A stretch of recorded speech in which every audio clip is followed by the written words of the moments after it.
Un análisis basado en los datos de la ONU, la OMS y el Banco Mundial dice lo siguiente. Si tienes acceso a agua potable, ¿cuántos tienen agua potable? Todos, ¿cierto? Todos aquí en esta parte del mundo tenemos agua potable libre de contaminación. Eres más rico que el 26% de la población mundial. Si comes 3 veces al día mínimo, ¿cuántos comen 3 veces al día mínimo? Algunos nos vemos como que comemos más, ¿no? Muy bien. Eres más rico que el 30% de la población mundial. Si tienes un baño con taza, lavamanos y ducha, eres más rico que el 42% de la población mundial. Si tienes aire acondicionado, ¿cuántos tienen aire acondicionado? Bueno, déjame decirte, eres más rico que el 75% de la población mundial. Si tienes automóvil propio, cualquier modelo, no necesitas hacer un Mercedes-Benz, eres más rico que el 82% de la población mundial. Ya te vas sintiendo como millonario, ¿no? A medida que vamos avanzando. Si tienes un título universitario, eres más rico que el 90% de la población mundial. Si viajas en avión al menos una vez al año, eres más rico que el 85% de la población mundial. Si ganas más de $30 al día, escuchen esto bien. Si ganas más de $30 al día, no $30 por hora, sino $30 al día, eres más rico que el 80% de la población mundial. Si tienes internet de banda ancha fija en casa, eres más rico que el 86% de la población mundial. ¿Cuál es la conclusión de estas estadísticas de la ONU, la OMS y el Banco Mundial? Que todos aquí somos ricos. Esa es la conclusión. Y la riqueza y la prosperidad es un asunto subjetivo, ¿no? Porque ustedes dirán, rico, pero ay, con cuánta angustia. Sí gano más de $30 al día, pero también gasto más de $30 al día. De repente conoces a alguien y dices, wow, esa persona tiene dinero. De repente conoces a otra persona que tiene más y dices, no, este sí tiene dinero, el otro era pobre. Y vemos un programa en televisión de las mansiones de los multimillonarios diciendo, no, todos los demás son pobres, ese es el rico.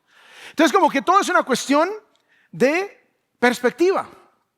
Y de repente tú miras y piensas, es que yo soy pobre, pero hoy te demostré que tienes más riqueza que la mayoría de gente en el planeta. La pregunta es, ¿cuál es el plan de Dios para mi vida en cuanto a la prosperidad? ¿Cuál es la relación entre la prosperidad, la fe y Dios? ¿Cuál es la relación entre la prosperidad y la voluntad de Dios para mí? ¿Y qué debo hacer con la prosperidad que Dios me da? Y estas son las preguntas que vamos a responder hoy a la luz de Génesis capítulo 41. Y el mensaje de hoy, en nuestra serie sobre la vida de José, le he titulado La providencia de Dios en la prosperidad. La providencia de Dios en la prosperidad. La idea principal que quiero que recuerden hoy es, la prosperidad que Dios da es para cumplir su plan, o sea, el de Él, y bendecir a otros. Y hoy vamos a ver 6 verdades que nos da el capítulo 41 de Génesis. Y vamos a ver también 6 respuestas que deben venir de nosotros a la luz de esas verdades como aplicación. ¿Qué debemos hacer? Recordemos que en el capítulo 40 terminamos la semana pasada con que Jesús está en la cárcel olvidado por el copero a quien él sirvió fielmente. Recordemos que el copero fue restaurado a su trabajo y José quedó olvidado. Bien, vamos a empezar entonces la lectura del capítulo 41 de Génesis con el versículo 1 y dice, y aconteció que después de 2 años, pasaron 2 años hasta que algo sucedió. Pasaron 2 años después de que el copero y el panadero salieron de la cárcel y se cumplió todo lo que José les había dicho al haberles interpretado los sueños. Y después de esos 2 años, Faraón tuvo un sueño. Ahora el que tuvo el sueño fue el Faraón, el rey de Egipto. Soñó que estaba de pie junto al Nilo. O sea, José está en una situación en la cual no había esperanza alguna. Estaba preso, acusado de intento de violación al jefe del ejército de Faraón. estaba allí, olvidado. Lo que pudo hacer por alguien se olvidó, nadie se acordó de él. No había salida, no había esperanza, pero Faraón tuvo un sueño. Y como vamos a ver, ese sueño venía de Dios. Versículo 2 y 3, y de pronto del Nilo subieron 7 vacas de hermoso parecer. Ese es el sueño de Faraón. Ve, 7 vacas hermosas, gordas, y pasían en el carrizal. Entonces otras 7 vacas de mal aspecto y flacas subieron del Nilo detrás de ellas y se pararon junto a las otras vacas a la orilla del Nilo. Faraón ve un grupo de 7 vacas gordas, saludables, y luego 7 vacas flacas, enfermizas, feas. Y las vacas de mal aspecto, dice el versículo 4, las que eran de mal aspecto y flacas, devoraron a las 7 vacas de hermoso aspecto y gordas. Entonces Faraón se despertó. Primer sueño sencillo, 7 vacas gordas, 7 vacas flacas. Las vacas flacas se comen a las 7 vacas gordas. Ese fue el primer sueño. Se quedó dormido, dice el versículo 5, y soñó por segunda vez. Vio que 7 espigas llenas y buenas crecían en una sola caña, y que 7 espigas menudas y quemadas por el viento del este brotaron después de aquellas. Versículo 7. Las espigas menudas devoraron a las 7 espigas gruesas y llenas. Entonces Faraón despertó y resultó que era un sueño. Entonces el segundo sueño, 7 espigas prósperas, gordas, grandes, son devoradas por 7 espigas flacas, quemadas, feas. Dice versículo 8, y por la mañana su espíritu estaba turbado. Faraón estaba inquieto y mandó llamar a todos los magos o sacerdotes adivinos. No eran magos de las fiestas infantiles de Latinoamérica, ¿no? Eran sacerdotes adivinos. Y a todos sus sabios de Egipto. Faraón les contó sus sueños, pero no hubo quien se los pudiera interpretar a Faraón. Ahora, esto es importante porque resulta que en Egipto, se consideraba que Dios o los dioses le hablaban a el faraón a través de sueños, y por eso tenía un grupo de intérpretes de sueños. Pero en esta ocasión ninguno pudo interpretar los sueños de Faraón. Ninguno pudo interpretar. No pudieron sacar un consenso de lo que significaba. Versículo 9. Entonces el jefe de los coperos habló a Faraón y le dijo: quisiera hablar hoy de mis faltas. Obviamente lo que iba a hablar le iba a recordar a Faraón que él le había fallado. Dice versículo 10 y 11, cuando Faraón se enojó con sus siervos y me puso bajo custodia en la casa del capitán de la guardia, a mí y al jefe de los panaderos, o sea, cuando estaban en la cárcel, él y yo tuvimos un sueño en una misma noche. Cada uno de nosotros soñó según la interpretación de su propio sueño. Versículo 12 y 13, allí estaba con nosotros un joven hebreo, José, un siervo del capitán de la guardia, y se lo comentamos y él nos interpretó los sueños.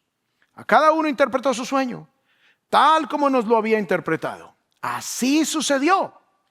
A mí me restableció Faraón en mi puesto, pero al otro lo ahorcó. O sea que el copero se acordó solo hasta 2 años después de lo que le había dicho José: acuérdate de mí, háblale de mí a Faraón. Pasaron 2 años, se le olvidó. Pero lo que podríamos a veces pensar como una tardanza, en realidad no es una tardanza. En realidad es que Dios está cumpliendo sus tiempos, está cumpliendo sus momentos. Entonces Faraón, versículo 14, mandó llamar a José y lo sacaron a prisa del calabozo. Después de afeitarse y cambiarse sus vestidos, vino a Faraón. El primer punto que vemos aquí en el texto, para que llenen sus boletines, es que de Dios vienen las oportunidades. Esa es la primera palabra clave. De Dios vienen las oportunidades. Dios es el que está enviando un sueño a Faraón. Dios es el que está abriendo una oportunidad para José. Dios es el que está proveyendo algo que encajaba perfectamente con lo que José había hecho con el copero y el panadero. Dios le abre una puerta gigantesca a José. Y cuando entendemos que de Dios vienen las oportunidades, debemos hacer ¿qué? Aprovecharlas. De Dios vienen las oportunidades, aprovéchalas. En medio de esa imposibilidad en la que estaba José, díganme ustedes, si uno va leyendo esa historia, uno dice, no hay esperanza, no hay nada que hacer, el hombre está perdido, ahí murió.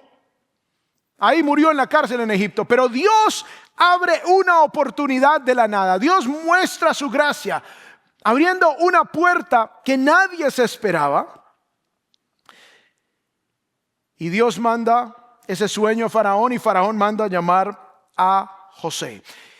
Como veremos, en el caso de José, él fue prosperado en gran manera. Sin embargo, las oportunidades que Dios abre es conforme a sus propósitos, conforme a sus planes. Por lo tanto, no todas las personas están llamadas a prosperar de una manera gigantesca. No todas las personas están llamadas a tener grandes riquezas. Al principio, con los datos del Banco Mundial, de la OMS, de la ONU, les demostré que aquí todos somos más ricos que gran parte de la población mundial. Y hay gente que es muchísima más rica que lo que nosotros podemos considerar a la luz de estos datos como riqueza. Y uno pensaría en un hombre como Elon Musk. Y uno diría, pero es que son miles y miles y miles de millones de dólares. Uno puede pensar en las grandes estrellas del deporte, un hombre como Ronaldo, 600 millones de dólares de fortuna. Y gente famosa, y uno dice, wow, esto es increíble, pero Dios no tiene ese plan con todo el mundo.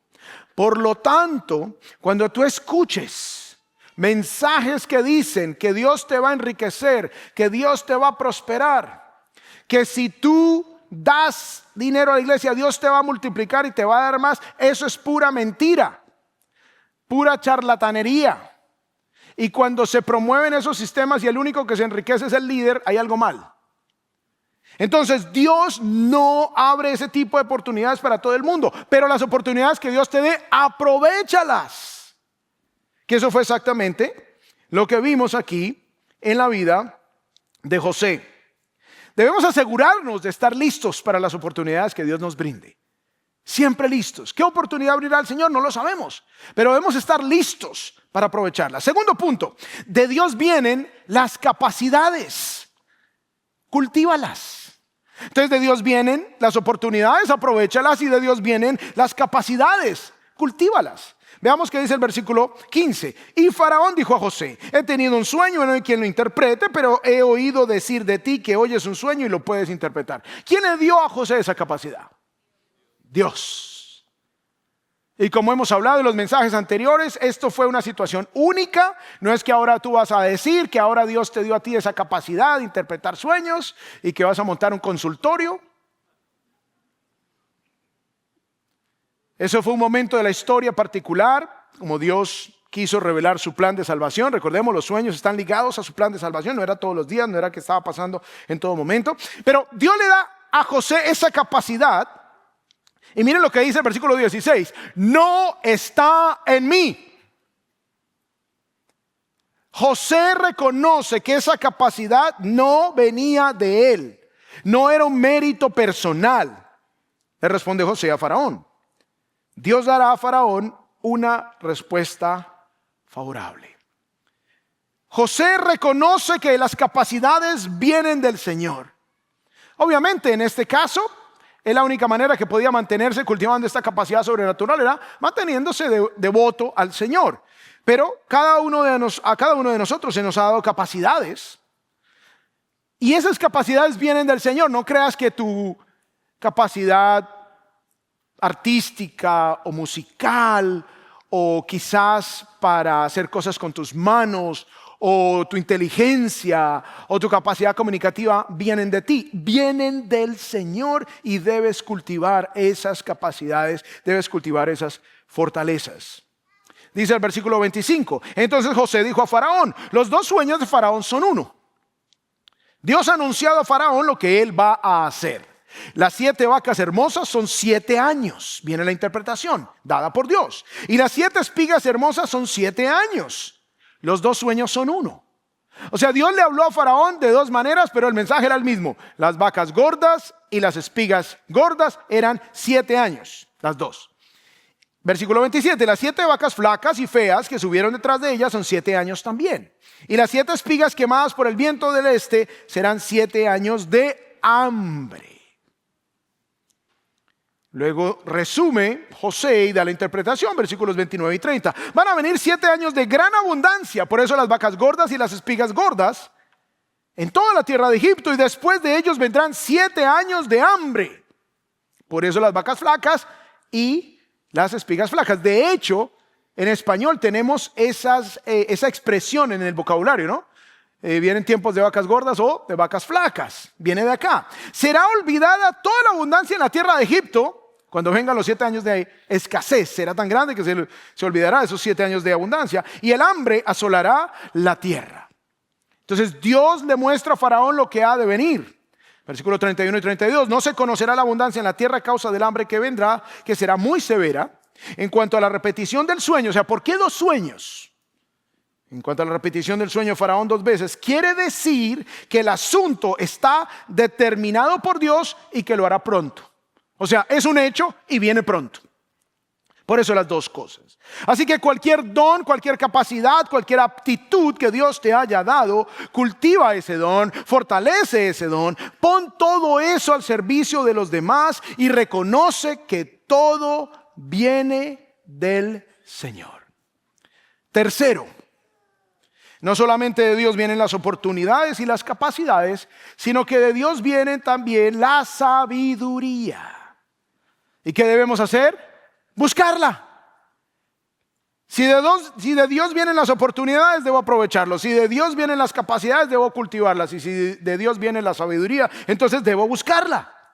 Ahora, una cosa es la capacidad para hacer cosas, a una capacidad para aprender. De repente Dios te ha dado una mente prodigiosa y tienes capacidad para aprender mucho. Pero otra cosa es la sabiduría, la cual es la habilidad espiritual y práctica de aplicar la verdad de Dios a las decisiones, a las relaciones, a las palabras y a las responsabilidades de la vida diaria.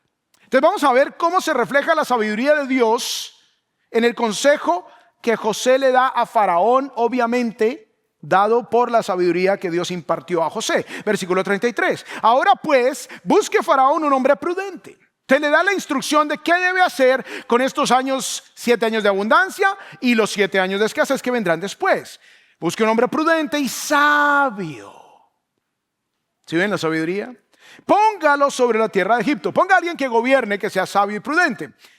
Decida Faraón nombrar inspectores sobre el país y exija 1/5 de la producción, o sea, un 20% de toda la producción se va a pedir de la tierra de Egipto en los 7 años de abundancia, y que los inspectores recojan todo ese 20%, todos los víveres de esos años buenos que vienen, y almacenen el 20% de la producción neta nacional en Egipto. Las almacenen en ciudades, todo ese grano para alimento bajo la autoridad de Faraón, y que lo protejan. Y que los víveres sean una reserva para el país durante los 7 años de hambre que ocurrirán en la tierra de Egipto, a fin de que la gente del país no perezca de hambre. La estrategia dada por Dios era: en los tiempos de abundancia vas a reservar el 20% de toda la producción nacional durante esos 7 años, la vas a guardar para que cuando vengan los tiempos de escasez, entonces Egipto tenga cómo suplir mientras todo el mundo perece de hambre. Versículo 37. La idea pareció bien a Faraón y a todos sus siervos. Entonces Faraón dijo a sus siervos: ¿podemos hallar un hombre como este, en quien esté el Espíritu de Dios? O sea, Faraón, al ver la sabiduría y la propuesta y el plan que José presenta, se da cuenta que vienen de Dios, el Dios de los hebreos. Y Faraón dijo a José, versículo 39, puesto que Dios te ha hecho saber todo esto, volvemos a insistir, de Dios viene la sabiduría. Faraón lo reconoce, José lo reconoce, los siervos lo reconocen. Ningún Dios de Egipto pudo darle ningún entendimiento a los sacerdotes de Egipto, pues primero porque no existen, y segundo porque se queda corta la sabiduría humana o el invento del diablo o lo que quisieran presentar delante de Faraón. No pudieron, solamente el Dios soberano. Y dice: puesto que Dios te ha hecho saber todo esto, no hay nadie tan prudente ni tan ¿qué? Sabio como tú. De Dios viene la sabiduría, por lo tanto búscala. Búscala. ¿No sabes qué hacer? Busca sabiduría en su palabra. Busca sabiduría en consejo de personas que conozcan las Escrituras. No pidas consejo de gente que no conoce al Señor, que no conoce la palabra de Dios, porque el consejo que te va a dar es un consejo que no va a estar de acuerdo a la sabiduría divina. Así que José supo qué hacer, supo cómo hacerlo, supo cuándo hacerlo, y todo fue de acuerdo al plan de Dios, porque era un hombre lleno de la sabiduría de Dios. Te voy a decir algo que es de mucho ánimo. Puede que no pudiste ir a la universidad. Puede que de pronto ni siquiera pudiste terminar la secundaria. Puede que siquiera de pronto hiciste un par de cursos de la primaria. Y de repente tú dices, no, yo soy una persona que no tiene conocimiento. De repente eres muy duro contigo mismo y aún puedes usar palabras fuertes como que eres un ignorante, como que no sirves para nada. Pero te voy a decir algo, aunque no hayas estudiado primaria, secundaria, universidad, lo que sea, si tú conoces al Señor, si tú lo buscas en su palabra, serás una persona más sabia que el más educado y el más rico en este mundo. Amén. Dale un aplauso al Señor. Amén.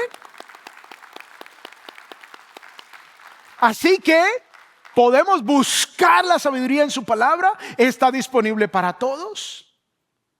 Y te voy a decir otra cosa. Si aún no sabes leer, déjanos saber al liderazgo y nos vamos a asegurar de que tú aprendas a leer. Amén.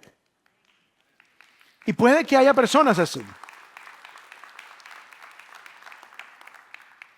Pero de que vas a ser sabio al buscar al Señor, serás sabio al buscar al Señor.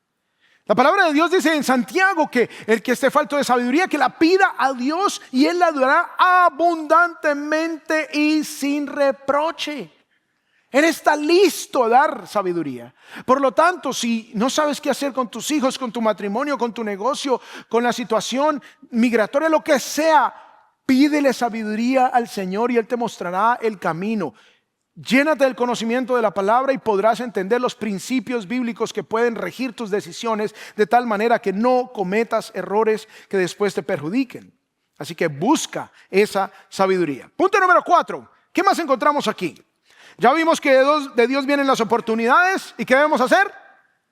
Aprovecharlas. De Dios vienen las capacidades. ¿Qué debemos hacer? Cultivarlas. De Dios viene la sabiduría. ¿Qué debemos hacer? Buscarla. Número 4. De Dios viene la autoridad. Reconócela. De Dios viene la autoridad. Reconócela. Dice el versículo 40. Y aquí vamos a poner especial atención. Porque esa es una lección muy importante acerca de la autoridad. Y es que cualquier autoridad que tú y yo podamos tener en cualquier ámbito de la vida, sea en la casa, sea en el negocio, sea en la ciudad, sea en el país, sea en la nación, sea en la sociedad, lo que sea, es autoridad delegada por Dios. No es una autoridad que viene de ti, sino que te fue dada por Dios. Dice el versículo 40, le dice Faraón a José: tú estarás sobre mi casa. Y la casa de Faraón era todo Egipto. Y todo mi pueblo obedecerá tus órdenes.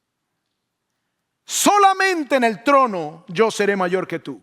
Wow, solo había una cosa en la cual Faraón era más grande que José. Increíble. Faraón dijo también a José: mira, te he puesto sobre toda la tierra de Egipto. Y Faraón se quitó el anillo de sellar. Y el anillo de sellar funcionaba como su sello oficial. Con él se autenticaban órdenes, se autenticaban documentos, se autenticaban decretos, se emitían órdenes. Era comparable a tener la firma misma, la autorización ejecutiva del rey de Egipto. Así que al ponerle el anillo en la mano de José, Faraón le concede a José total autoridad para actuar en el nombre del Faraón. Y a pesar de que José no se convirtió en el Faraón, podía ejecutar las decisiones que quisiera sobre toda la tierra de Egipto, sobre todo el pueblo de Egipto, con toda la autoridad de Faraón. Luego dice acá: se quitó el anillo de sellar en su mano y lo puso en la mano de José, lo vistió con vestiduras de lino fino. El lino fino era una prenda de prestigio en Egipto. José, es interesante la narrativa si lo analizamos a nivel literario. Empieza la historia con José con una túnica de colores especial que su padre le había hecho. Una túnica de autoridad en su casita pequeña con sus hermanos. Luego pasa ahora a una túnica ensangrentada a la cual le llevan a su padre Jacob para decir que se lo tragó una bestia. Luego pasa a una vestidura de esclavo. Él llega a Egipto, le dan vestidura de esclavo allí donde Potifar, donde trabaja. Luego que termina en la cárcel le dan obviamente el vestido de preso, cualquiera que sea. Pero ahora tiene vestiduras reales. Vestiduras de la realeza, lino fino. Esta ropa proclamaba públicamente que José ya no era un extranjero encarcelado, ahora era un hombre reconocido, era un hombre honrado, era un hombre establecido en función del gobierno. Y el lino estaba asociado con la alta sociedad egipcia y con el entorno real y el entorno sacerdotal. Y luego dice, y puso un collar de oro en su cuello. El collar o la cadena de oro era una insignia visible de favor real, de rango, de oficio. Era una forma pública de aclarar y declarar que el hombre que portaba esa cadena había sido honrada por el faraón y tenía autoridad sobre todo el pueblo. Versículo 44, entonces Faraón dijo a José, aunque yo soy Faraón, sin embargo, nadie levantará su mano ni su pie sin tu permiso en toda la tierra de Egipto. Wow. Uno queda boquiabierto al analizar el nivel de poder que tenía este hombre. El nivel de poder era increíble. Lo interesante es que es claro en el texto quién es el que le da toda esa autoridad a José. Y es Dios. Cualquier autoridad que Dios te haya dado, debes reconocerla como que viene de Él. Cualquier autoridad que tú tengas implica una responsabilidad gigantesca, ya sea una responsabilidad con tus hijos, mujer, con tu esposa y tus hijos, varón, o en tu negocio, o en tu carrera, donde sea, en el ministerio, en la iglesia, en la sociedad, autoridad política, lo que sea que Dios te haya dado, reconócela como que viene de Dios, porque al reconocerla como que viene de Dios vamos a entender que esto nos fue dado con un propósito que no es la autoexaltación y que no es el servicio o el beneficio personal, porque quien recibe una posición de liderazgo debe cumplir fielmente el propósito de quien le confió esa autoridad. Recordemos la idea principal. La prosperidad que Dios da es para cumplir su plan y bendecir a otros. Así que si tienes autoridad, asegúrate de que esa autoridad la estás usando para bendecir a otras personas, para servir a otras personas, para que otras personas sean beneficiadas y no de una manera egoísta. Y recuerda las palabras en el intercambio, en la conversación que tuvo Jesús con Poncio Pilato. Y él dice, no sabes que yo puedo hacer que te ejecuten. El Señor le dice, la autoridad que tienes te ha sido dada. No tendrías autoridad si no te hubiese sido dada. O sea que aún Dios estaba gobernando sobre Poncio Pilato. Y Dios le había dado autoridad a Poncio Pilato. Pero la responsabilidad la tenía Poncio Pilato de qué iba a hacer con esa autoridad. ¿Qué vas a hacer tú con esa autoridad que tú tienes? Si eres madre o si tienes padre, ya tienes autoridad. ¿La vas a usar para dañar, para manipular, para tus propios deseos, o la vas a usar para bendecir, para edificar, para formar, para educar, para llevar a tus hijos y a otros al Señor? Punto número 5. De Dios viene la familia. ¿Qué debemos hacer con la familia? Disfrutarla. De Dios viene la familia, disfrútala. De Dios vienen las oportunidades, aprovéchalas. De Dios vienen las capacidades, cultívalas. De Dios viene la sabiduría, búscala. De Dios viene la autoridad, reconócela. Y de Dios viene la familia, disfrútala. Generalmente pensamos en la prosperidad solamente enfocado en el dinero y en las cosas materiales. Pero en este capítulo, entre las cosas que vemos que se mencionan en medio de la prosperidad tan abundante que Dios le da a José, se encuentra la familia. Mira el versículo 45. Y Faraón llamó a José por el nombre de Zaphnath Panea. No se sabe con exactitud qué significa. Algunos hablan que significa próspero, otros hablan que significa el que da la revelación por los sueños que le reveló, pero no se sabe a ciencia cierta qué significa Zaphnath Panea. Ese fue el nombre egipcio para José. Y dice que le dio por mujer a Asenat, hija de Potifera, sacerdote de On. Y salió José para ver la tierra de Egipto. No solamente Dios le da riquezas, no solamente Dios le da autoridad, no solamente Dios le da oportunidades, no solamente Dios le da capacidades, no solamente Dios le da sabiduría, sino que le da una familia. Le da una esposa. Así que, varón, dice la palabra, que el que haya esposa, haya ¿qué? El bien y la misericordia del Señor. Cuida a tu esposa. ¿Cuántas dicen amén? Consiente a tu esposa, honra a tu esposa, disfruta a tu esposa. Dice el versículo 50. Antes de que llegaran los años de hambre, le nacieron a José 2 hijos, los que le dio a Asenat, hija de Potifera, sacerdote de On. Versículo 51. Al primogénito José le puso el nombre de Manasés, que significa hace olvidar. Porque dijo: Dios me ha hecho olvidar todo mi trabajo y toda la casa de mi padre. Amados, Dios nos bendice con los hijos. Y yo he experimentado ahora la bendición de Dios con los nietos. Y ya viene el segundo en camino. Y Dios mediante nacerá en enero. Y la satisfacción y el gozo y la alegría, no importa lo que yo esté haciendo, cuando llega mi nieto, es hora de jugar.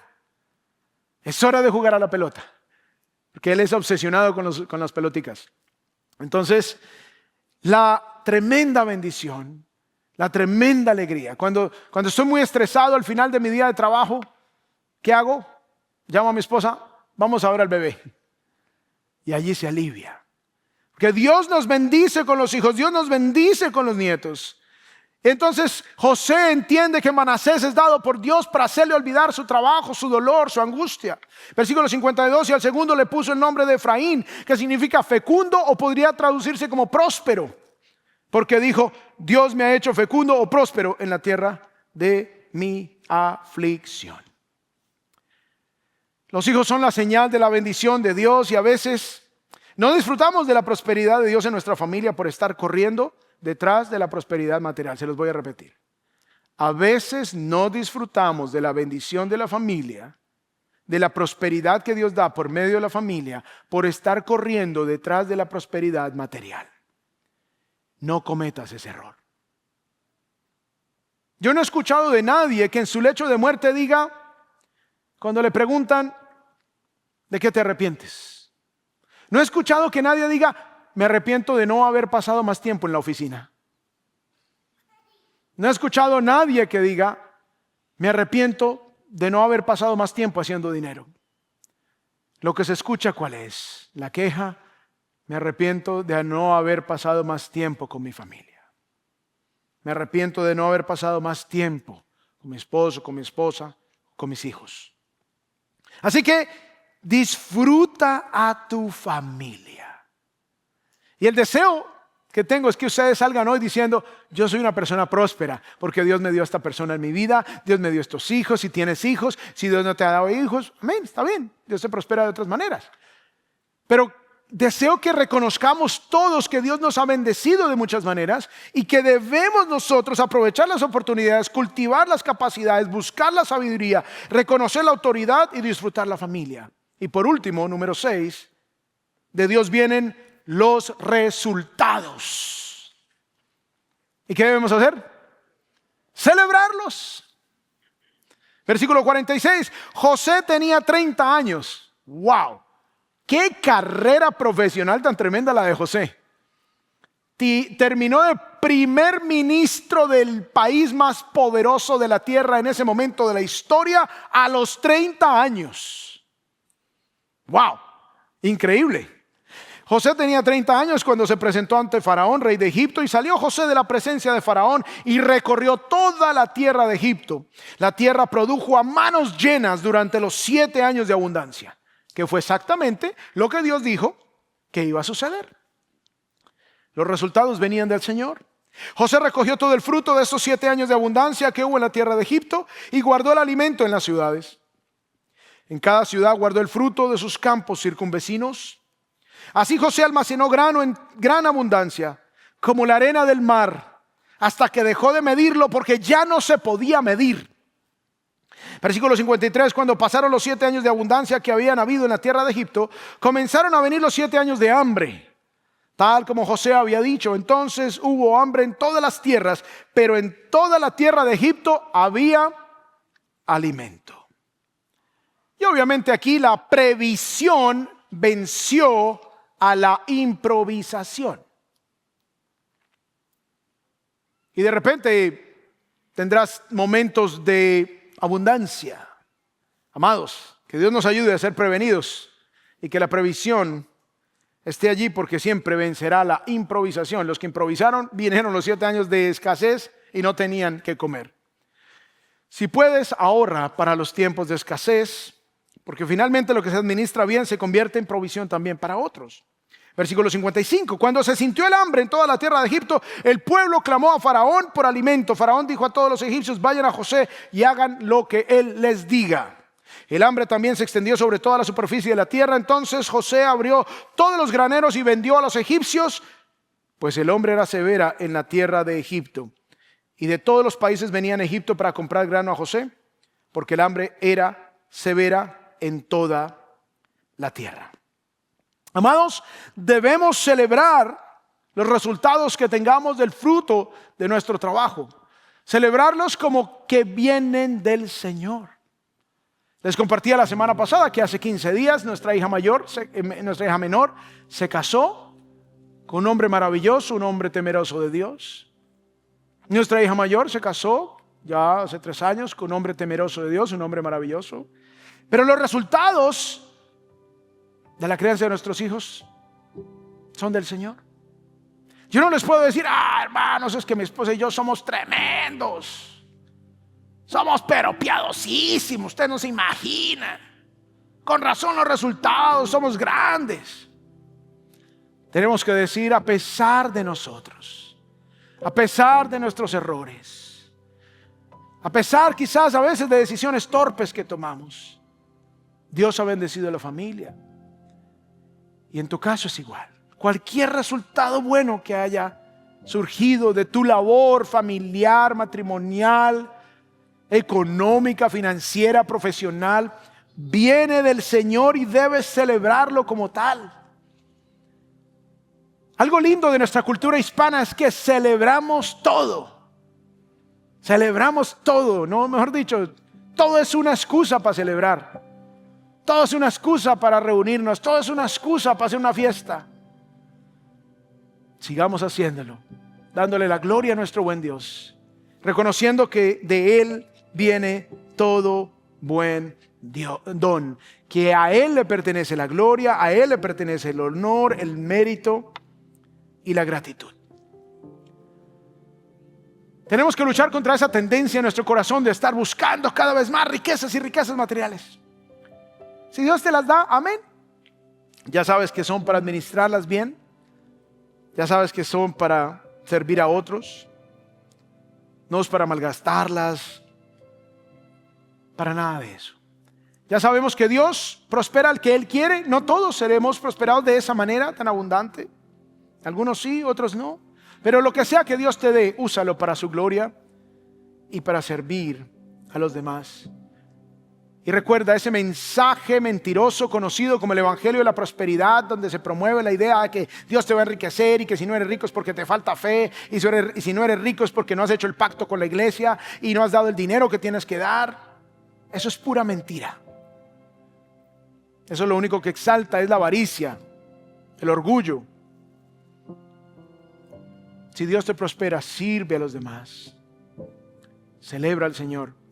Pero no pienses que no tienes prosperidad, porque te demostré desde el principio que ya tienes muchísimas cosas por las que dar gracias y muchísimas cosas que debes administrar bien. La verdadera prosperidad no es simplemente tener más, sino reconocer lo que Dios ya nos dio, reconocer que todo viene de Dios, administrar con sabiduría y usarlo todo para servir a los demás. Y cerramos con la idea principal: la prosperidad que Dios da es para cumplir su plan y para bendecir a otros. Vamos a orar.